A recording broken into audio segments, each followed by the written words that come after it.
Good morning, Signature. Welcome to this week's sales meeting. We've got a great panel here today, and we've even got a new guest here. Some of you might recognize him, some of you may not yet, but we're going to introduce you to him shortly. But first, we're going to start off with Shelly Panzarella from Prosperity Lending. Happy Tuesday, everyone. For those of you who saw the mortgage moment yesterday, I gave the top 2 tips as to what happens during the tax time for us. And so I'm going to add the third one. I've got a lot of calls already happening with clients who are going to use their tax refund to purchase a home. So if your client's New Year's resolution is to purchase a home, show them how to, you like that idea? To use their tax refund to purchase that home. And then I wanted to give you an update as well as far as interest rates. We came into the year lower with interest rates, so we were down to like 2.625. We've actually just shot up this week 0.25%, which is still lower than when we ended the year, but we're back up to that 2.875. So today we're projecting rates for a 700 credit score at 2.875 for conventional. Our FHA is right around 2.625 and 275. Last year this same time, since we're talking about some numbers, last year this same time we were at 3.875. So we're a full point lower today than we were last year. The forecast for this year is going to be in the low 3s. I'm going to project 3.375. I think you might hear some different numbers here today, but want to make sure that if you have any questions about lending, want to take advantage of the 3 tax time tips, reach out to your Prosperity Lending loan officers. I have a question. Give it away, yeah. What's the lowest, someone asked me this the other day, what's the lowest interest rate that buy down you've ever seen somebody get in the last, let's say, year? So this year we actually locked on a 30-year fix 1.875 for one of our VA. That's almost free. That is almost free. Free money. Yes. That's incredible. Free So money. I want to just say quickly, I just came back from a signing before I came here. It was for my oldest daughter, my middle child, and I want to thank Shelly publicly for getting that Oh, done. you're welcome. And it was at 3%, which I was amazed, with down payment assistance. That's right. Which is even, I still can't quit thinking about 3% with down payment assistance, so thank you. Yeah, you're welcome. It's awesome. You're welcome. How'd the transaction go with you being the dad? The agent was a little hard to deal with, but we made it through. It's always rough. When we got to the signing, she went, "Is that your dad?" And she went, "Yes, that's my dad." She started sweating? Yeah, I was like, "Oh shit." All those things you tell people not to do, like don't get yourself in the middle of the deal. Well, she told her during the signing, she told her that she would not have a payment in February, only in March. Well, I hadn't told my daughter that. I wanted her to take that money and, put it in that little Sure. savings account in February, just like she was paying the payment. And so she got super excited until I explained that money will be going into the payment. I may have told her that too, just so you know. Well, very good. But thank you very much. You're welcome. Yeah, My pleasure. So we've got a great sales meeting, and it's actually going to be led by David Brownell. So David Brownell's been a longtime realtor here in town, and we'll ask him a few questions here about his background and stuff, but a little bit of what I know, he's been a longtime realtor. I've served with him on the board. I know Chris has served All three with of him us on the did. board.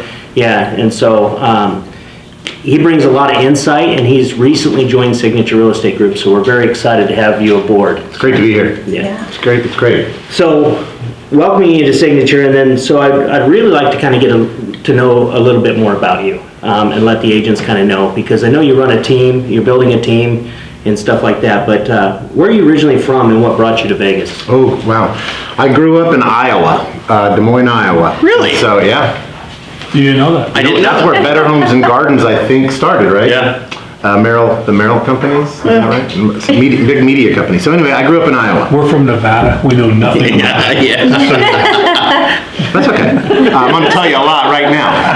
So Iowa, I went to law school. I went to undergraduate school in Michigan, at the University of Michigan. I went to law school, and I didn't like the prospects of practicing law. I left and went to Dallas to work for a law firm, and after about 6 months I hated it, and I came back to Iowa and was, now what? I had an uncle who was a professor at UNLV. He was teaching in the social work school, teaching graduate students, and he said, "Why don't you come to Vegas for 6 months?" I'd never been to Vegas. I thought that sounded kind of cool. Come for 6 months, help me write a book. He was writing a management book, help him run his company. He was running a small business on the side from outside of his teaching. And so I came to Vegas on December 27th, 1994 or 5. I think it was 1994. Yeah, so 95 was my first full year. I was 11. Yeah. So we got that. I was 14. Yeah, I got to Vegas. And then a few months, I loved it. I remember waking up on New Year's Day the first year, and it was sunny and 70, and he was taking me to play golf at Angel Park. And it was Angel Park when you got to actually drive the golf cart on Rampart, because it wasn't really but dirt. And, but I went and played golf, and I thought, this is great. I grew up in Iowa. I went to school in Michigan. Those are both four-season states. It's cloudy and cold in the winter. In fact, I left Des Moines a couple days before in a freezing ice storm, and got de-iced twice. Took 5 hours to get to Las Vegas. So I was done with the cold. So 3 months he's in Vegas, he says, hey, guess what? I've just been offered a tenured position. I'm going to DC, let's go. No. I'm staying in Las Vegas. And so I did. And that was kind of scary, because it's now what? So I got my a friend who was a bartender at the Angel Park Golf Course, who I'd gotten to know, just one of the few people I'd met, said she was a part-time realtor and worked that full-time at the bar, and said, you should get your real estate license, you'd be good. I'm like, I've never sold anything in my life. How am I going to sell real estate? And why is anybody going to work with me? I don't know anything. There are people that have done this for years. And it just happened to be that my uncle sold his house to move to Washington, D.C., and I went to work for the realtor who sold his house. And so that's how I got my real estate license and started in real estate. And it's about 25 years ago. So, I don't know if you remember this, but 10, 12, maybe 13 years ago, we had a team together at the same company that David was at, and David was always at the top of the list, like on the top of the, they put up a list of production. Trouble list. Like every month, he was number one. I mean, it didn't matter what happened or what went on. Great realtor, and everyone I know that knows him says he's one of the smartest guys that they talk with. So that's a pretty good compliment coming from realtors. Yeah. Whatever that all means. I remember, it's interesting, because that office that you all shared is now an escape one of those escape rooms. And funny it was then too. And there's no way, and whenever anybody gets in your all's office, there's just no way out. We were in the back office with the back door. Oh, I know, yeah. Go out the back. The back door, I forgot about the back door until right now. Yeah, so yeah, I do remember those days. Yeah. So you were at your previous company for a long time. Yes, I had the opportunity. I joined up with a company that's just, they're in the local market too. They're a national franchise. I was there from 2006 to just a month ago. And so it was a good run. At the time when I went to that company, I thought that was the final stop for me. But as, what did I hear this morning from on the radio? There is nothing in life that's permanent. Okay. And so everything changes, and that changed too for me. And so we started thinking about maybe a better or different opportunity, and we've been working on this for, we're not very quick to act. So we've been studying and seeking a new company for about a year and a half. That's a major compliment. We've had a lot of conversations. He's been studying all the statistics. Yes. Like, you're going to learn that David Brownell is the statistician of the real estate industry. For sure. All right, I'm going to We're going defend to that talk in a minute. about that today, right? Yeah, we're going to talk about numbers. So, do you remember when we first met?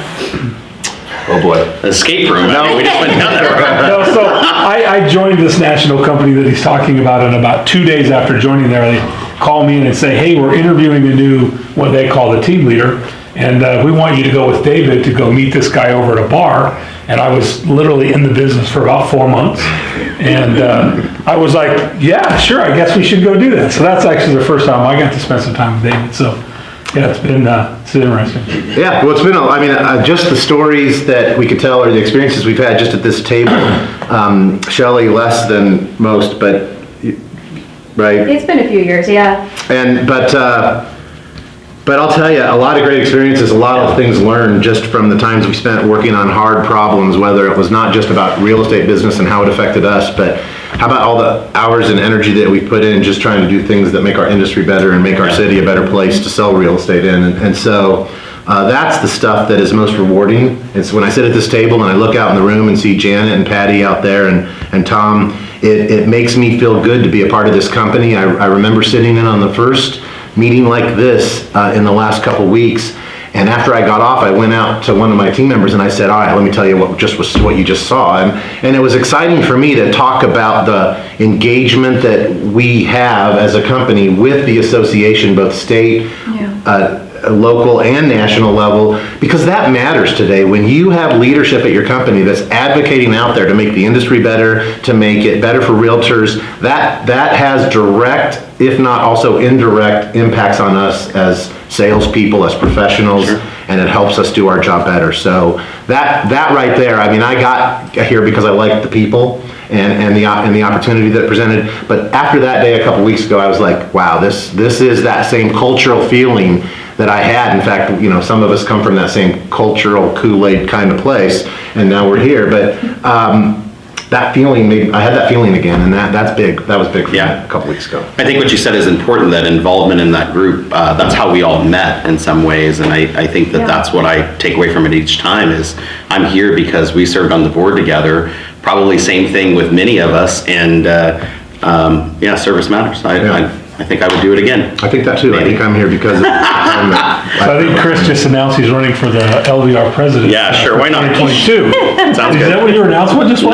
No. I swear that's what We're still trying to get you up there. Yes. I don't know if that'll ever happen. Well, we're never gonna give up, so you might want to just. it'll be good for you. I might as well just jump in. It's really good. It's good. I could tear the association apart in a couple of months. I don't know if it would be good, honestly. I think it's. Well, it was a lot easier to do it when they were in the other building because it already had a crack in it.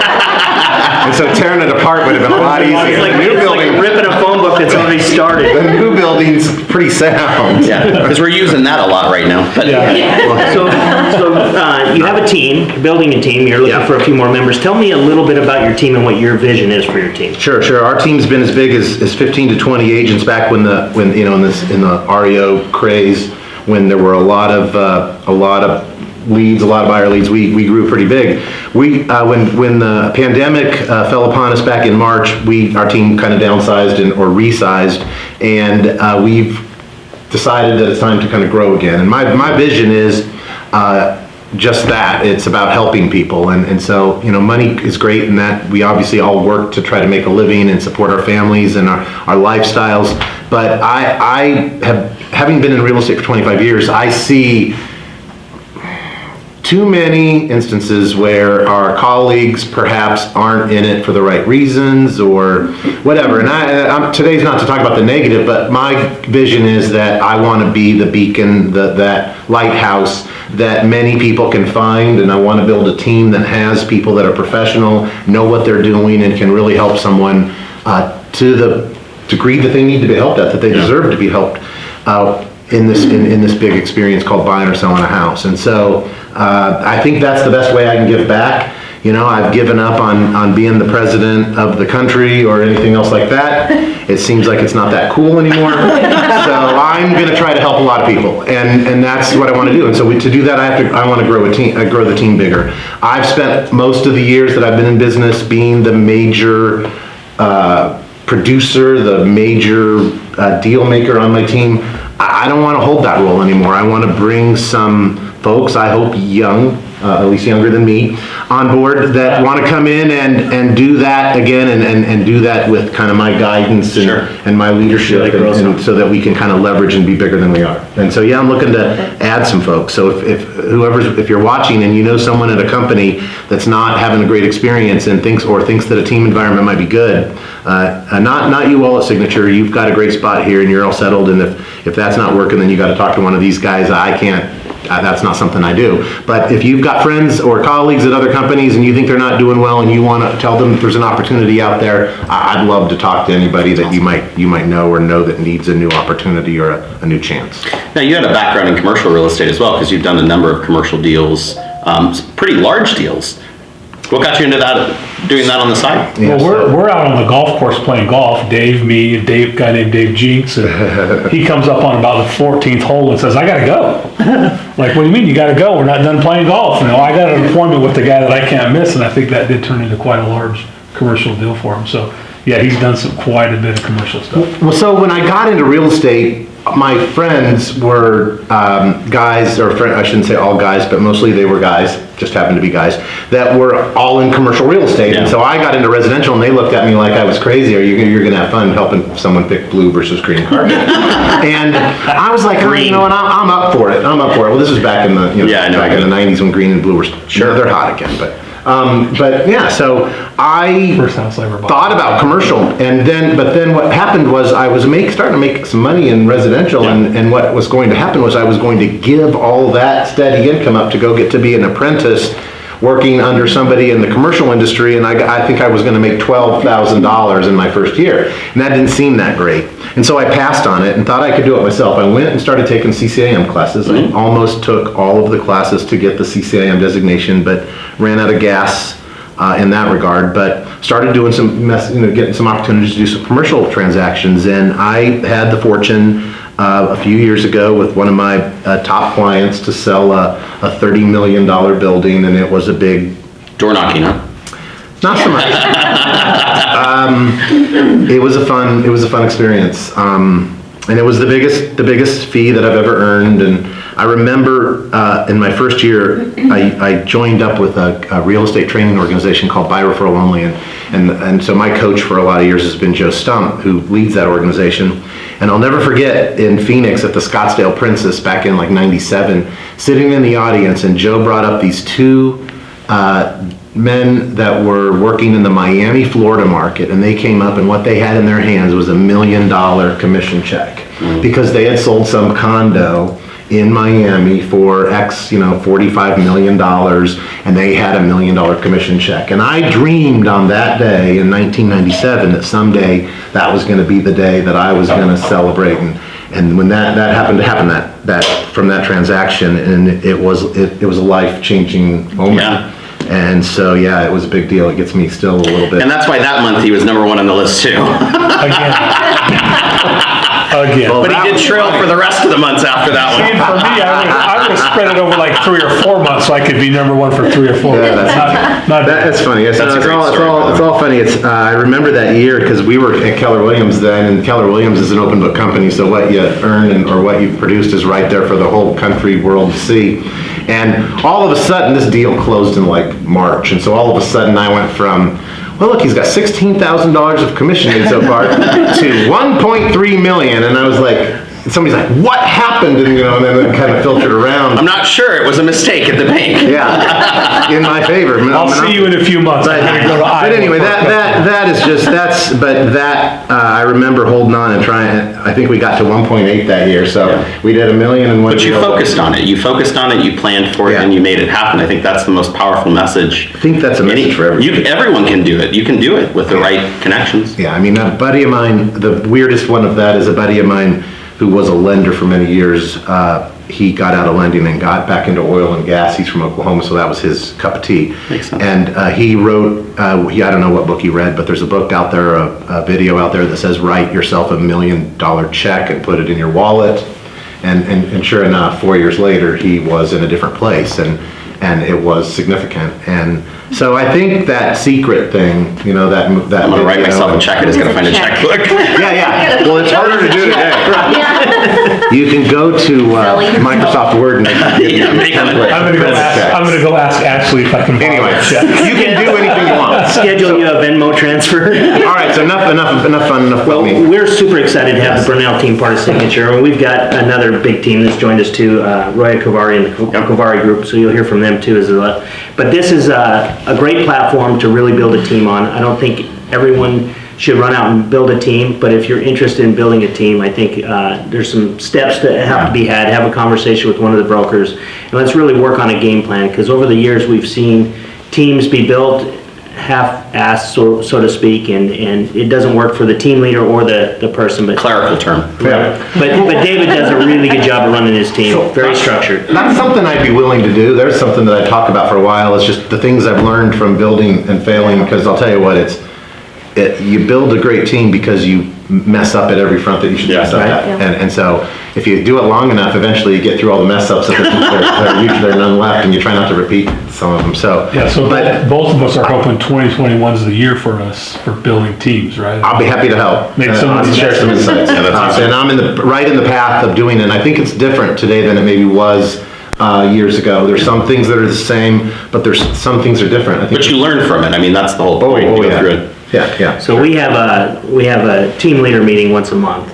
and it's a collaborative environment, so the people that run teams are all together. So that would be a key reason why you might want to show up this next one. So Yeah. David will be there. So one of the things you've always been really big on, and I got this from working on the board level with you, is the numbers. The numbers are extremely important. Your background with understanding and digesting them, and especially your background with our MLS, understanding the reports that we have in place and how to use them. And so David, if you can't see this, has brought just a little bit of information. He's brought a lot more than Yeah. this because he's got a whole slide presentation he's going to go through. And so bear with us. We're going to turn the meeting over to David, right, to go through this stuff, and then we'll interact with him as well. But Beta's going to do something a little bit new, and he's going to try to put the slides up into YouTube at the same time. And so it might be a little bumpy, but we've got confidence in you, Beta. So here we go. David, it's all up to you. All right, cool. So we're going to talk, what I want to do today, and I will talk about 2019 and 2020 as a whole, the years, but I'm not done crunching all of that. And so probably closer to the end of the month, I'd be happy to come back or do a special talk about what happened in 2020, the year, and what that means for us compared to last year. I'm going to share some of my initial insights. I have some numbers and some things today that I think are very interesting about what happened in 2020 in relationship to 2019 and what that all I think means for us. But let's today focus on December. What happened in December of 2020 compared to December of 19, compared to November of 2020, compared to in relationship to the last 3 months, and what's going on today in the real estate market.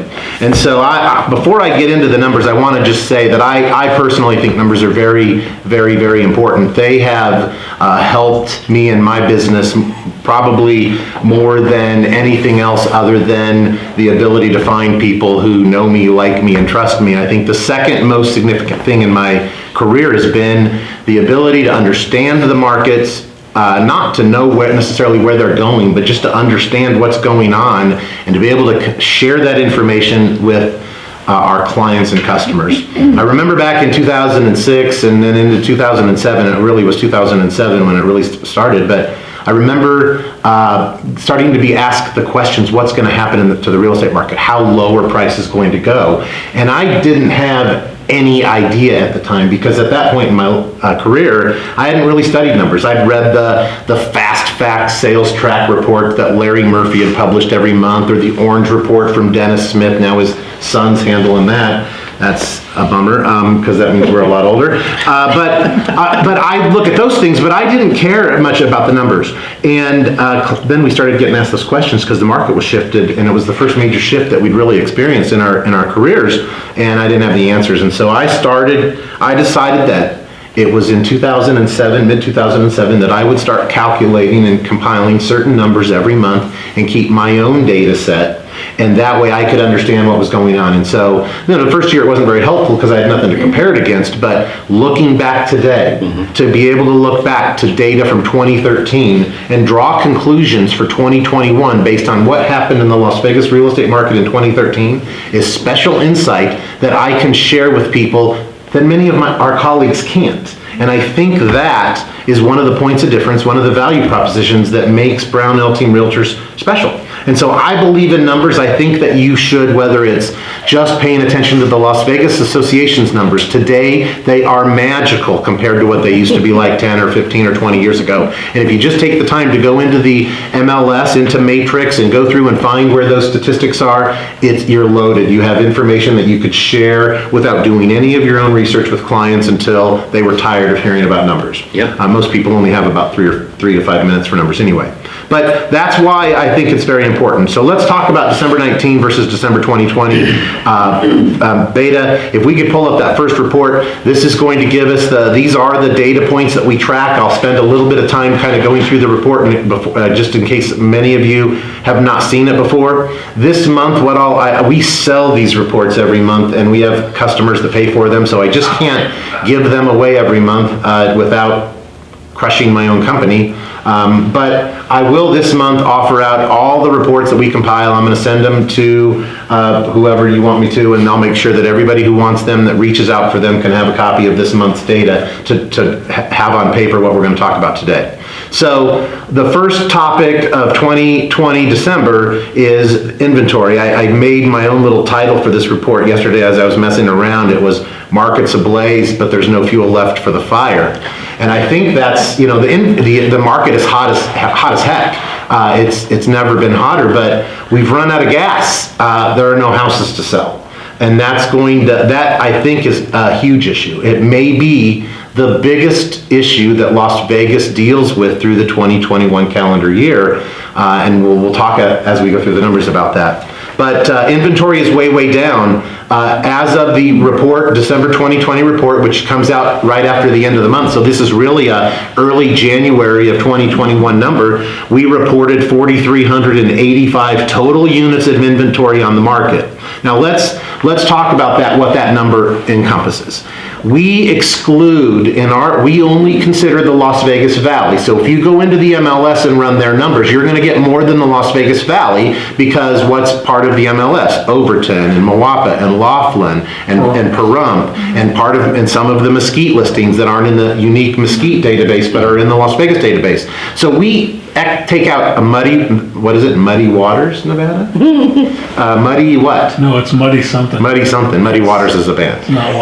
But we They're not in here either. We strip out all that data, so it's just around the boundaries of the mountains. So it's like 100 through the 600s. 101 through the 600s. Yeah, so no So sevens. no sevens, no eights, no nines. Okay. And so our pool of available inventory, or the data that we're looking at, is going to always be a little different from the Greater Las Vegas Association of Realtors, and so all of our numbers are a little bit different. But we showed in the Valley 4,385 units for sale. That includes the single-family residences, the condos, and the townhouses, okay? We've also stripped out any triplexes or duplexes or manufactured homes, things that can be lived in by a family or an individual to call home. Yep. Not an investment. Well, some of those vehicles may be investments because they have tenants in them, but it's those units. And we're down to 4,385. Last year at the same time, we had almost 7,000 units on the market. That's a 37% decrease year over year. That's massive.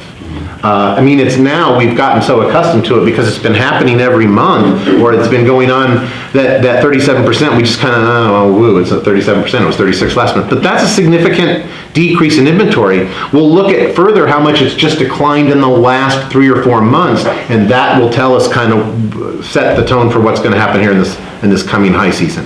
Another thing let's look at, another thing that could be positive news, the second thing that we calculate in the report is new listings added in the month. So what we there are trying to figure out is how many sellers brought their homes on the market in December of 2020. And this December, there were 3,036 sellers that introduced a property to the marketplace on one of the days of December 2020. Last year, this time, it was only 2,500 sellers that brought their homes on the market. So this is a good sign. We had a shortage, but look, we had 500 more units this year, December, than we did last year. So that's a sign that new inventory coming is at a higher pace than it was 12 months ago.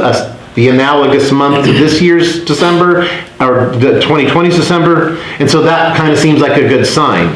However, you go to the next couple slides down, or a couple lines down, and it's new escrows added in the month. We also calculate how many homes went under contract on those 31 days of December, and there were 4,533 units that went under contract. And last year at this time, there were 2,800. So unfortunately, while we think that new listings added into the month, if you just look at that data point, that's good sign. No, net we're down 200 units. We put 700 more units in escrow this December than we did in last December. So the condition is getting worse, and I'll talk about how I think it will continue to get worse as we move into 2020 here soon enough. So first, inventory's way down. That's the first point, and everybody knows that, but it's getting to a level where it's going to start to cause some, well, it already is causing. If you're out working in the market just since the turn of the year, you know that what seemingly was quiet in December all of a sudden is on fire again in January. Houses that sat for 10 days in December, we questioned ourselves, because 10 days, if it sits for 10 hours, we better start to ask questions.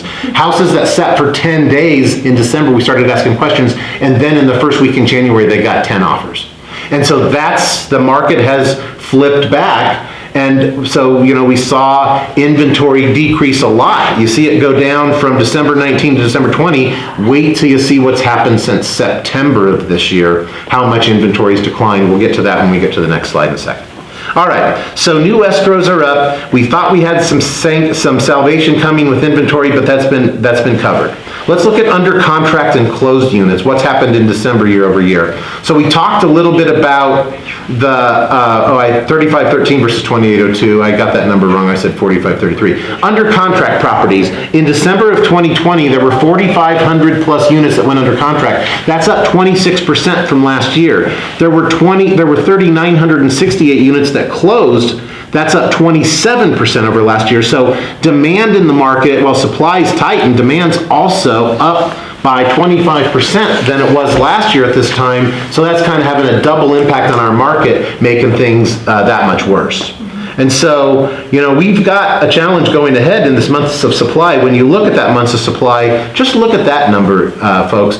That in December of 2020, combine the houses and the condos, we have 1.11 months of inventory. Wow. We barely have a month of inventory remaining on the market. That means we're changing out the total supply, theoretically, changing out the total supply every 30 days.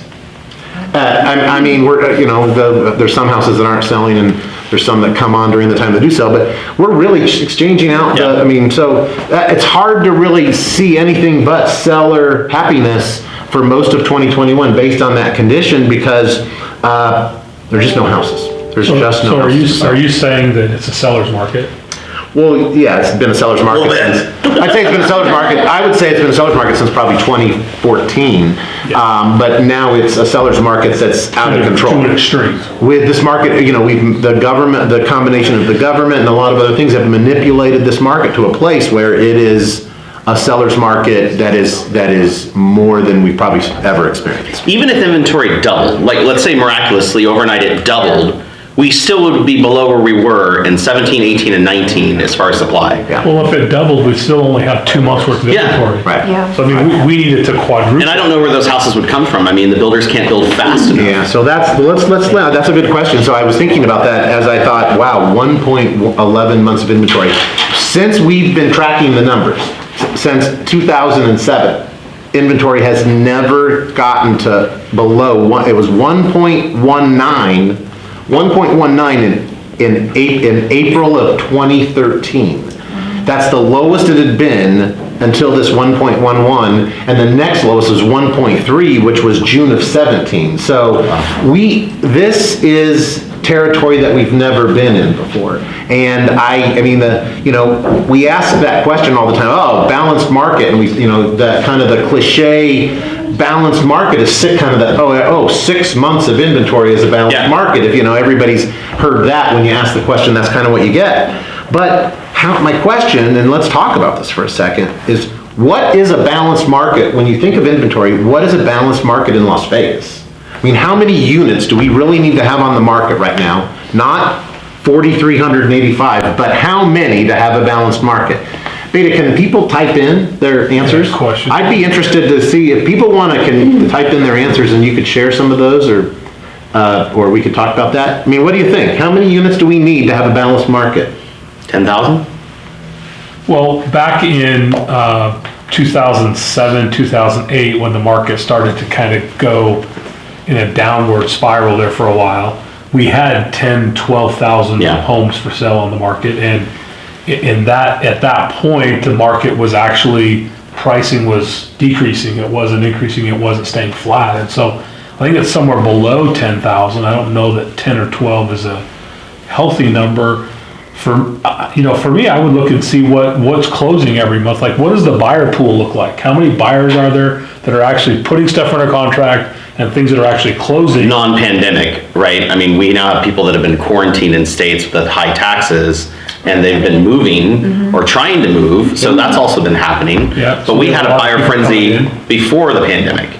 We had a great migration, they were calling it, from other states. But So the number of homes would vary based on the amount of sales per month, but I think you need to be somewhere between a 3 and 4 month inventory to have a balanced market. To get there, so you think 3 to 4 months. So 6 has been the cliched number, but you think 3 to 4. I think over 6 you start to be about 10,000 into a buyer's units. market. I think it's 4 months. 4 months. I mean, at 4 months, I think the level, the playing field gets pretty level at 4 months. And that keeps everything steady. Keeps It's not a everything buyer or a steady, seller market. yeah. Everybody has a Agreed. good opportunity to reach their real estate goals. Okay, so in 2019, we sold just over 39,000 units, 39,000 resale units in our data pool. In 2020, we sold just under 39,000 units. So we're selling about 3,200 units a month. So if we need 4 months of inventory, that's 12, and that's about 13,000 units would be a balanced market. And so we're Jennifer Wild said 12,000, so. Yeah. 12,000 would be a balanced market. Well, and that makes Okay. sense because my example from 2007, 2008 was we weren't closing as many. Right. We weren't closing as many each month. Sure. Back then. Well, right, so that's real good. So that's an important point. But the price was a third of what it is now. I just,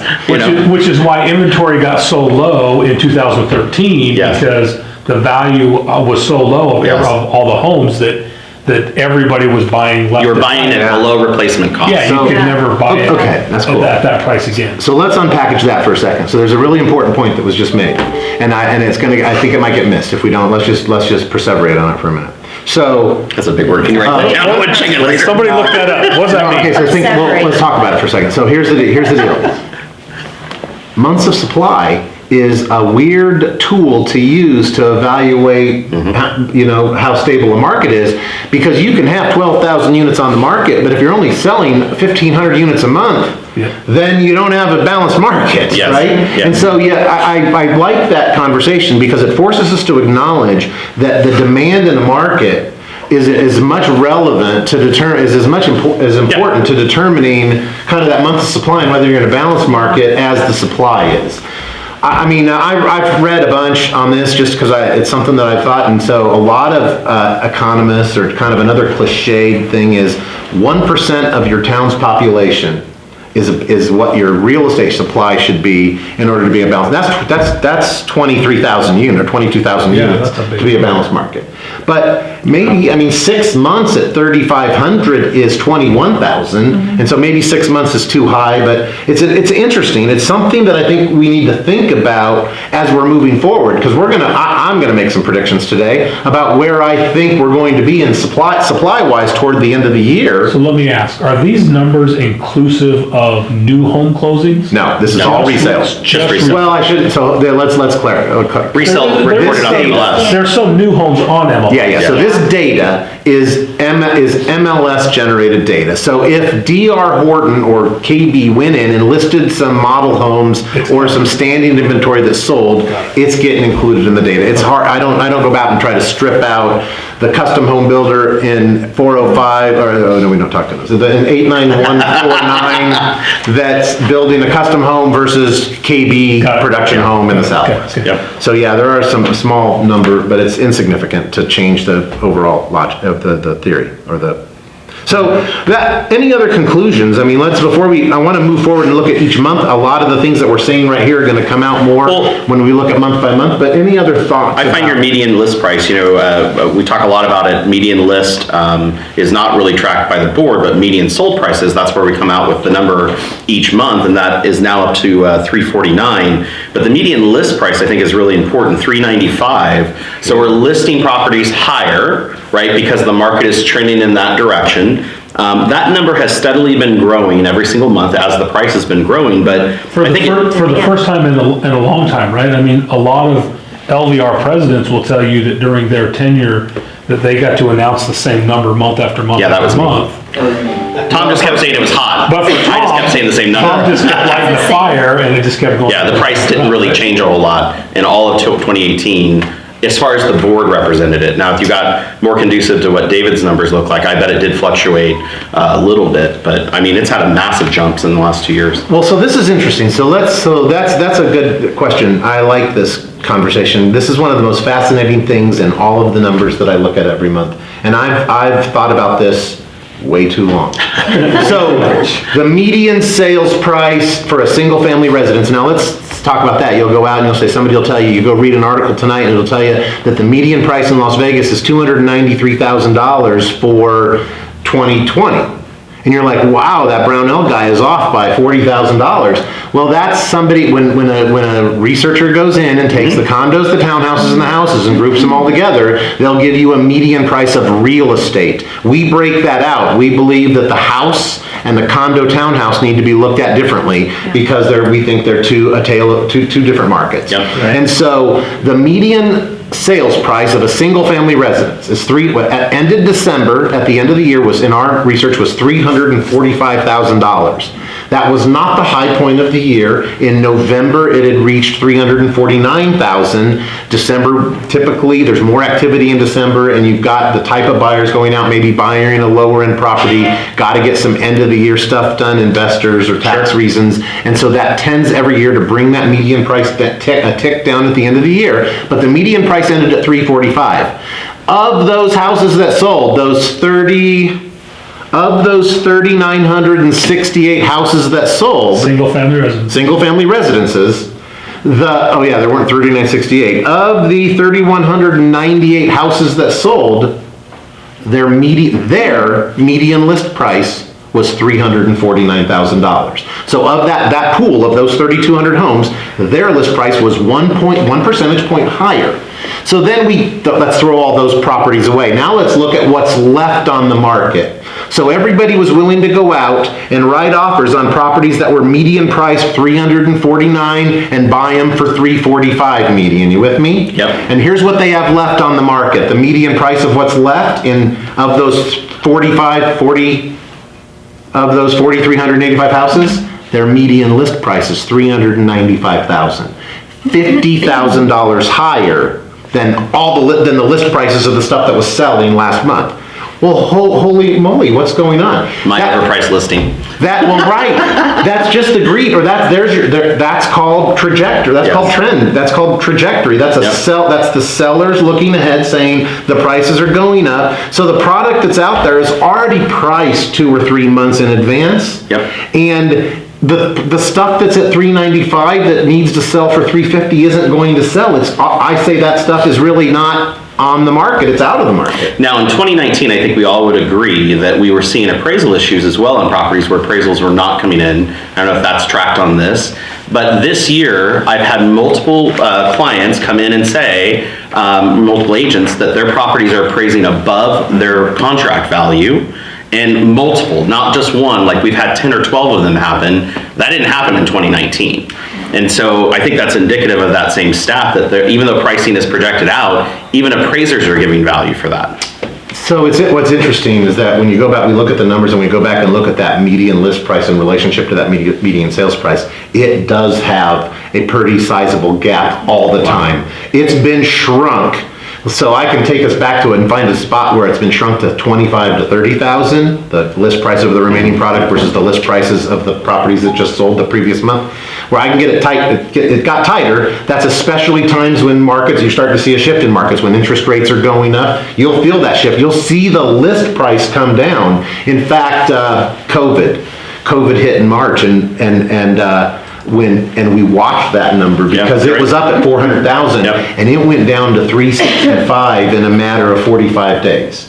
But now it's come all the way back to 395. And so we watched a big adjustment in 2020 of the median list price just because people went into panic. Sure, the uncertainty. Yeah, so let's look at the next slide and talk about this is a month to month. This is the best data that we produce, and we're going to look at, so this is all the months of 2020. You have that up, Beta? And so I want to just call attention to a few things. We're going to run out of time before we get through all the stuff. That's just the story of my life. But look at the available inventory, everyone. Go back to September of 2020. You see that across the column? There were 6,420 units on the market.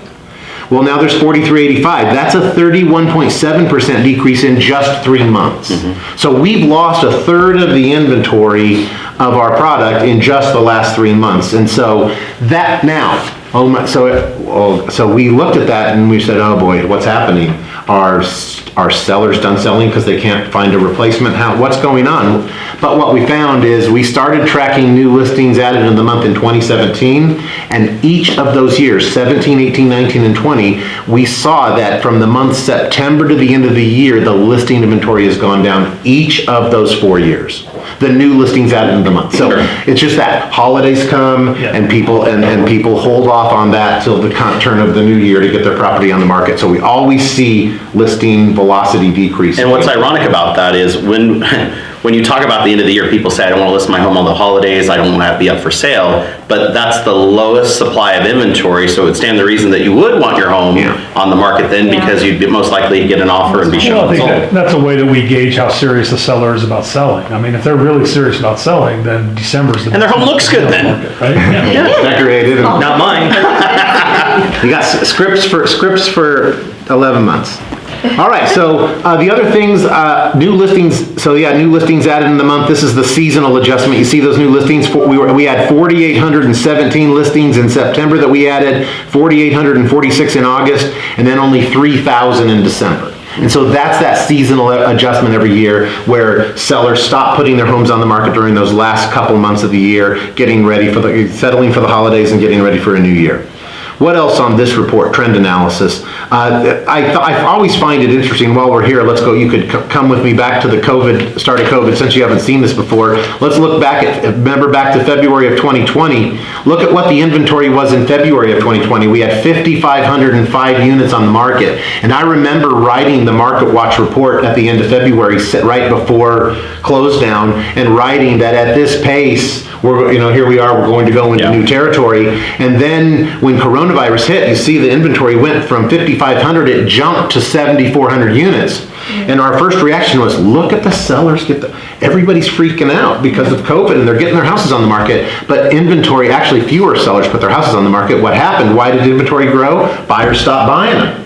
And so that made it look like more sellers, but actually fewer sellers were coming to the market, just fewer buyers were in the market. You can see that if you look at the new escrows added in the month or the homes under contract and how much those dipped. We lost 1,700 units from February of 2020 to March of 2020, from 5,300 and change down to 3,600. So you can also look back and see the real impacts that happened when COVID came early in the year. And I can say out loud and confidently that all of the impacts of COVID have been wiped out. The demand that came, the May, June, July, August madness, was that recalibration of all that pent-up demand from March 15th to May 15th, on top of high season, and coming in a year that was going to perhaps be our best sales year ever.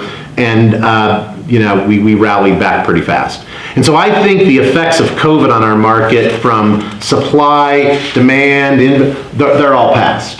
What impacts COVID might have economically down the road, those we still are yet to experience. We'll talk about that at some point. Last thing on this page, at the bottom, the median sales price. Look at how the median sales price has moved through the year. I like this. So the single family residence, we started the year with the median sales price at $305,000. That felt good to me, and it's climbed. Why did it climb? Well, it climbed in February, and then March, the interest rates started to go down. They first were going down on their own before COVID, just because of stimulus, and there were some, we were pushing into an election year and a lot of other things, and we were trying to keep the economy going. We were concerned that it was stalling out, and that caused a spike. And then when the impact came and the stimulus came and interest rates were lowered a full point, as you say, from 3.875 a year ago to 2.875 today, that's what caused all this market activity. And look at what it did, from 320 all the way up to 349 in November to end the year at 345. In 2006, July was our previous high. Was it 323, I think? Yeah. Was the previous high of a median price that we set in the town. But think about that. When we set that price back in 2006 at 323, I think our interest rate was just over 4%. And so now we're at 345, but we're at 2.875%. So there's plenty of wind in that in those sales to carry our boat a little further. And so we'll talk about that before we ice out today, and kind of get a little idea of where we think the prices are going to go before the year ends, if all things stay the same. So cool. Another thing we can talk about. What else? Next slide. Let's go look at 2019. You pull that. I just want to talk a couple things about 2019. So, and I wish, it'd be great if we could have 2019 and 2020 together. I know we can't, but I just talk to myself out loud a lot. What I want to look at 2019 is, I want to look at that last half of 2019. And well, first let's look at the first half. Let's look at inventory. It's important that we know how fast a market can change. So let's look at June of 2019. How many units were on the market? We almost had 10,000 units. We had 9,946 units on the market 6 months ago. Okay, 18 months ago. Yep. Okay, and here we are now, and we have 4,385. We studied back, I said, the last times that inventory dipped this low was April of 13. Inventory dipped to about 4,390 units, and we looked out that year, and in December of 13, there were 8,500 units on the market. So inventory went from 4,300 in April to 8,500 in December, a big shift over those 6 months. The other time that inventory got down really low was in the early part of 2018. In February of 2018, inventory got down to around there again, February of 18, 4,378 units, so a little more than what we, or just a little less than we have right now, and by the end of that year, 2018, we were also at 8,500 units. So here we are at 4,300 as we start the year. My first question before we kind of is, can we get to 3,000 units? Are we heading that far down? Are we going to 2,000 units? I mean, where does this stop the downward trajectory in inventory before something shifts? That's my first question to chat about. Well, I'm going to tell you that I think that what happens is as agents, as we learn about these numbers, I mean, every year that I've been in this business for 15 or 16 years now, every January of every year, there's a scare because inventory is too low. There's not going to be enough to sell throughout the year. And that's what the conversation goes around. I think as agents, we start to then concentrate on looking for listings rather than just taking those buyers that are coming in, which are a lot easier. So my hope, I think personally, that we're going to see an increase in inventory this year because I think COVID is gone, not gone as in the sickness isn't around anymore, but it's no longer affecting us in a way that, in a negative way. So I think you're going to see inventory go up this year. I think we're going to see as we get back into the hot season again, I think you're going to see 7,000 houses for sale. You do. Yeah. And you think that's, so you say it's because COVID is ending, and so that means more sellers are going to bring their home to them? No, let me be clear. About half of the agents out there, I'm going to guess about 50% of the agents out there are still at home, not working because they're afraid of COVID. But as we move into this new year, I think everybody has to kind of get over that. They're going to have to get back to work, and I think they're going to hear what we're saying. They're going to hear what everybody out there is saying, and they're going to go find more listings. And that's why I agree with you. I think the inventory in our market is massively tied to the amount of agents that are actually working and going out and getting it. Really? That we kind of help create that opportunity to bring that to the thing. And that's why every year as agents stop working towards Christmas and the holidays, you see a massive decrease because we buy into this fact that, hey, people don't want to sell during this time. I think you'll see a negative float. I actually believe that we will get down to less than a half a month supply. And I think that part of the supply that will come on will be so ridiculously overpriced, because this happened before, folks. I mean, we had this happen in 07 and 06 where people put their home on the market and they were receiving equity differences per month, not per year. We had properties in Summerlin that went up 15% in 1 month because of the negative equity supply or the negative supply of inventory. And I think that we're going to get back to that market, because what's scary to me, if I take our valley and I put it into California, right? These homes that we're selling for $345 would be $600,000-$700,000 homes. And that entire economy is on its way. I mean, we've already shown that. They're coming here and they're ready to pay cash for what we're arguing over in loans. Sure. And so I think the market will continue to have this shortage. I think prices will continue to grow unless, if you remember during that same time in 01, we had 9/11. And 9/11 froze the housing market and it froze the economy right after it happened.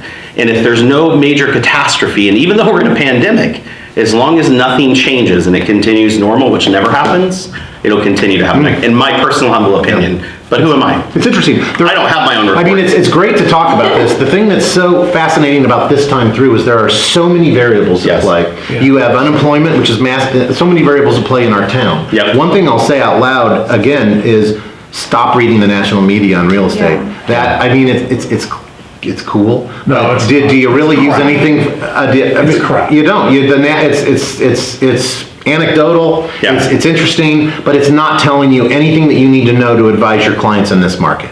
Las Vegas is unique. Las Vegas is one of a kind. The unemployment here is out of control. We are heavily dependent on travel and tourism, and those two industries are probably going to suffer for this year and next year and perhaps the year after. It may be 2024 before we really see true conventions come back to the pre-pandemic levels. And so Vegas is unique. Study what's going on here. For me, the biggest variable that is not talked about a lot is when does forbearance end and what does that do to the market? Because I believe that the reason why we don't have a mad rush of properties to the inventory, meaning listings of sellers that must sell who are unemployed, is that when you're on forbearance, some savings and some unemployment and some stimulus, it allows you to make your ends meet the non-housing expense ends. Right. But when you throw that housing payment back into the mix, I can't make my ends meet anymore and I have to give up something. Well, I have to sell, right? I have to sell my house. I've got to get the equity out of my And house. so no foreclosure craze. These over 50% of all homes in America have at least 50% equity. People have equity. That is amazing, by the way. Yeah. 50% have 50% equity. Or more. Yeah. How have refis been? They've been great. Right? I mean, yeah. Never before have we seen so much equity. I think the end of this whole forbearance is going to cause inventory to go up. Oh, it has to. I think it has to. Because Yeah. people are going to have to get the equity out of their house. Yes. And they're already planning on it. Yep. They're already planning on doing that, and that's why we should be out working every day, trying to talk to people about getting Now, homes sold when they need to do it. You made a point about foreclosures, and I think this is interesting, is foreclosures never actually went away. They just dwindled down to 3, 4, 5% of the marketplace. How many homes do we sell? 40,000. Which is normal, right? 3, 4, 5% is 2,000 homes a year that are still foreclosing. I mean, it's still happening. Yeah, it's always happened. It's always happened. Well, but in 2007, 2008, we were at 80. Yeah, I didn't know what that term really meant. Right, we were at 80%. Well, none of us did. And if I would have made more friends with bankers in my neighborhood, That's right. but I didn't. David did, but I didn't. Well, there was a great REO market before we all knew what that word stood for, what that acronym stood In 06, we were trying to keep banks out of real estate. Look how that worked out, right? So I don't know. I mean, the other thing is interest rates. Everything I read says that I think interest rates are going to creep into the threes and could get as high as 3.5%. And that's another variable that's has to affect prices. And it's still a good time to buy. Affect velocity. Well, absolutely. I mean, when you can buy something and the cost of buying it doesn't match the cost of Absolutely. cost of the value of inflation or the increase in inflation every year, the price index, it seems like a no-brainer. So you made an interesting comment yesterday that I think that many agents don't understand, and you talked about the difference when we were talking as a group about pricing based on the interest rate, not based on the median price, meaning that my buying power, because the interest rate dropped 1%, went up about $12,000. And what's ironic is the median price only went up about, $18,000. So even the home that I bought last year, I've got the same payment for the home that I'm buying this year for more money because my interest rate went down. Right. Which, that didn't connect for me until you said that, which is huge. And so interest rates go back up, Do you will not that really listen to affect the Shelly price? every single week she talks? Well, no, we talked about the rate going down, but not in relationship to the median price in buying power. I didn't You're gonna put that. You're going to start paying attention. Yes. I apologize. Continue. All right, last slide. We've got a couple of minutes. I think this is the exciting fun time, so let's get over here to the pricing, the breakdown. So what we do is we broke, these were just arbitrary my numbers, but I broke the market down into price segments so that we could look at what was going on in the individual market. So when you're out there talking to a customer that's in the $300,000 to $400,000 price range, they want to hear about what's going on in their price component or in their area, not in the overall market. And so we looked at all of the different price segments. And if you look, I'm most interested in the segments 250 to 300, 300 to 350, and 350 to 400. If you'll note there that we sold 783 units last month in the $250,000 to $300,000 price range, and we only had 644 to sell. And so we actually have a less than 1 month of inventory in the 250 to 300 range, in the 300 to 350 range, and the 350 to 400 range, and barely a month's inventory in the $400,000 to $500,000 range. I will suggest that 8 months ago, we had 6 months of inventory in the $400,000 to $500,000 range, and I was starting to see that shift in the market because the luxury market, the $2 million plus market, had 27 months of inventory. The $1 million to $2 million market had 15 months of inventory, and when markets shift, they tend to start and make their shift at the top. And so I saw that happening, and it was gonna trickle down the market, but not anymore. We're down to under 4 months of inventory in the $2 million up mark.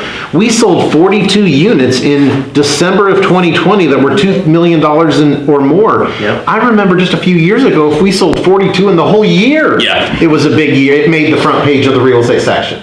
I mean, that's significant. So Vegas is on fire. I think what we're feeling is Vegas, there's no fuel. But here's the fire that I'm talking about this time. Vegas is on fire. It's moving to a new type of city. Yes. And so we talked about what's the Raiders impact? Oh, people are going to move here because of the, no, people didn't move here because of the Raiders, but the Raiders made the city a different city. Level up. And the hockey team made the city a different city. And now Las Vegas is changing where it's no longer you don't live on the Strip?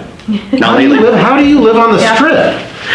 Where now it's being recognized as a city. And I think that is responsible for some of what's going on in this market. So let's not all attribute it to manipulated interest rates and a pandemic that we're fighting through hopefully the final stages of. Las Vegas is changing, and that's something to pay attention to. 4 years ago, the big fear was we were going to run out of water.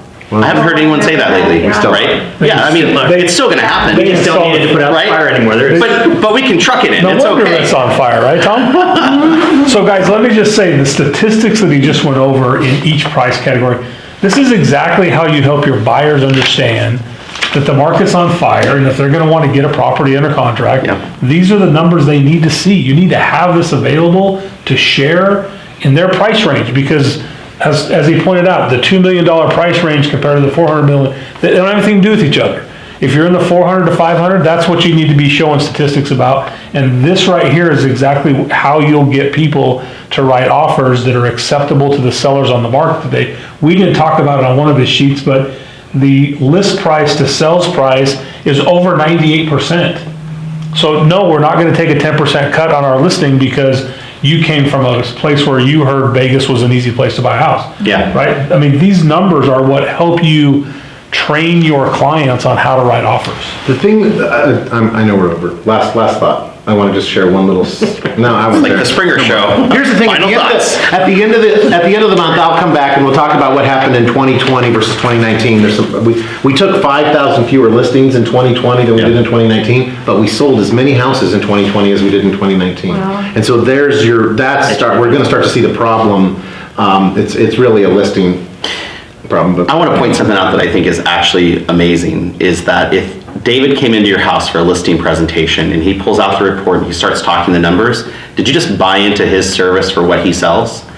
That's the difference. I think he's charging a little higher. I know, right? Than I am, right? But that's the difference in investing in your industry and becoming focused on what your industry means. Because when I sit in front of a seller and I have that information and I can articulate the marketplace, I just earned every piece of value. No one's asking David about his commission. They're just asking how much more they can get for their house based on what he knows about the market. I want to be like David when I grow up. I said the data at the beginning, the knowing the data and paying attention, just not creating data, just following something every month and keeping current of what's going on so you can talk about it. You don't need an hour's conversation. You need just a couple of sentences, a couple of statements, a couple of points that show that you pay attention and follow what's going on, and that's enough to dub you their local real estate economist of choice. Makes sense. Nice. So who's going to track the inventory? Chris says it's going down. I say it's going up. One of us has to buy one of us dinner or something, right? I want to know when that happens, because I'll list my house when we hit that. No, and I think inventory will stay low, not going up. It'll stay low. Prices will go up. I could. So you heard her say it here first, folks. Yeah, it's going to be more of a seller's market for a longer time, is what Chris is saying. Through the year, I think. So, very good. Yeah, I think it'll be a seller's market all year long. Yeah. Beta, thank you. Yes, thanks for all you've done there, Beta, and thank you guys for attending. Hopefully this was of value to you, because I know I got a lot of information out of it. And thank you, David, for taking time to put all this together and sharing it. My fun. It was a fun time. Very good. So, thank you. Yeah, David.